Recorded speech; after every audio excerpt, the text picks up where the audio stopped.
makanlah di waktu hangat. Jika ingin mendapat rahmat, jawablah salam saya dengan semangat. Assalamualaikum warahmatullahi wabarakatuh.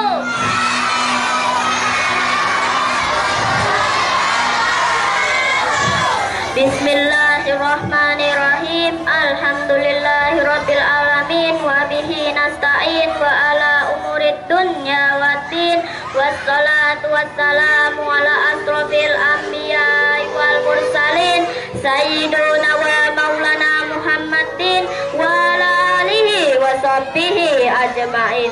Amma ba'du. Yang terhormat Ibu Kepala Sekolah, yang terhormat Ibu dan Bapak Guru dan teman-teman yang saya cintai. Pertama-tama marilah kita panjatkan puji syukur kehadirat Allah Subhanahu wa Ta'ala yang telah melimpahkan rahmatnya sehingga kita bisa berkumpul dalam kesempatan ini tanpa suatu halangan apapun. Kedua kalinya salat serta salam semoga terlimpahkan kepada junjungan kita Nabi besar Nabi Muhammad Sallallahu Alaihi Wasallam yang telah membawa kita minadulumati ilan nur, yakni dari kegelapan menuju cahaya, yakni agama Islam. Alhamdulillah, dalam kesempatan ini saya akan membahas peristiwa yang luar biasa yang terjadi pada malam 27 Rajab tahun ke-11, yakni peristiwa Isra Mi'raj yang dialami Rasulullah Sallallahu Alaihi Wasallam. Nah, Isra berarti perjalanan Nabi Muhammad Sallallahu Alaihi Wasallam dari Masjidil Haram ke Masjidil Aqsa di Palestina dengan buruk. Nah, firman ini terdapat pada surat Al-Isra ayat 1. A'udzu billahi minasyaitonir rajim. Bismillahirrahmanirrahim.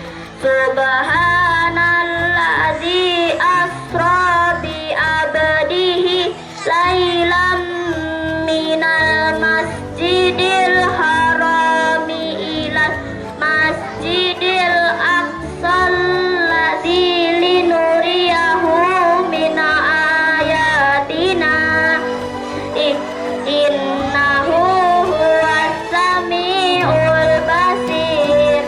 Artinya, Maha Suci Allah yang telah memperjalankan hambanya pada suatu malam dari Al-Masjidil Haram ke Al-Masjidil Aqsa yang kami berkahi sekelilingnya agar kami perlihatkan kepadanya sebagai tanda-tanda kebesaran kami. Sesungguhnya Ia adalah Maha mendengar lagi Maha mengetahui.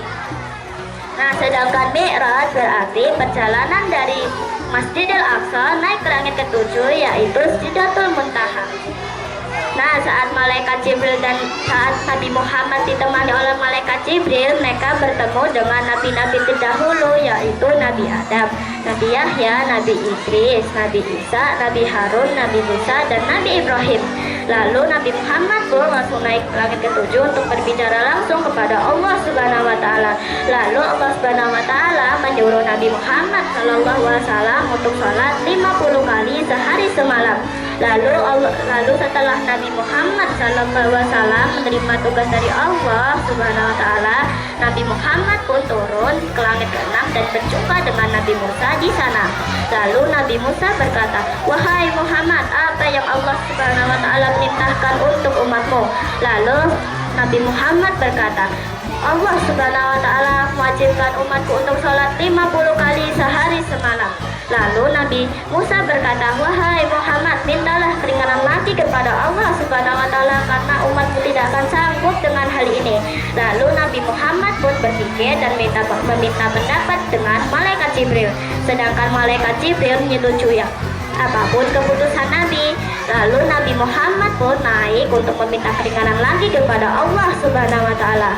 Lalu Allah Subhanahu wa Ta'ala meningkatkannya lagi menjadi 10 kali waktu sholat. Lalu Nabi Muhammad pun turun lagi, dan di sana Nabi Musa kembali menyarankan untuk meminta keringanan lagi kepada Allah Subhanahu wa Ta'ala. Lalu Nabi Muhammad pun naik lagi untuk meminta keringanan lagi kepada Allah Subhanahu wa Ta'ala. Lalu Allah Subhanahu wa Ta'ala meningkatkannya lagi menjadi 5 kali waktu sholat. Lalu Nabi Muhammad pun turun lagi. Di sana Nabi Musa kembali menyarankan beliau untuk meminta keringanan lagi. Lalu Nabi Musa berkata, Nabi Muhammad berkata, "Wahai Nabi Musa, aku telah malu kepada Rabbku. Aku rela dengan keputusan ini." Lalu Nabi Muhammad pun berpamitan dengan Nabi Musa untuk meneruskan perjalanan. Lalu tiba-tiba ada suara dari langit, "Wahai Muhammad, kau telah menyetujui bantuku. Ibadah sholat 5 kali, pahalanya sama seperti 50 kali sehari semalam." Lalu Allah Subhanahu wa Ta'ala sangat menyukai ibadah sholat karena membuat umatnya terus ingat kepadanya. Serangkaian perjalanan Isra Mi'raj Nabi Muhammad pun akhirnya usai. Setibanya di Masjidil Aqsa, malaikat Jibril menghadirkan roh para nabi-nabi terdahulu untuk menjadi makmum sholat Nabi Muhammad SAW. Lalu Nabi Muhammad naik ke Gunung Buraq untuk kembali ke Mekah dan tiba di sana sebelum pagi hari. Demikianlah kisah Isra Mi'raj Nabi Muhammad SAW. Terima kasih, hanya ini yang dapat saya sampaikan. Lebih dari kurang mohon dimaafkan. Saya akhiri dengan sebuah pantun. 7 kali 7 49. Bagus tidak bagus, yang penting keberanian. Wabillahi taufiq wal hidayah. Wassalamualaikum warahmatullahi wabarakatuh.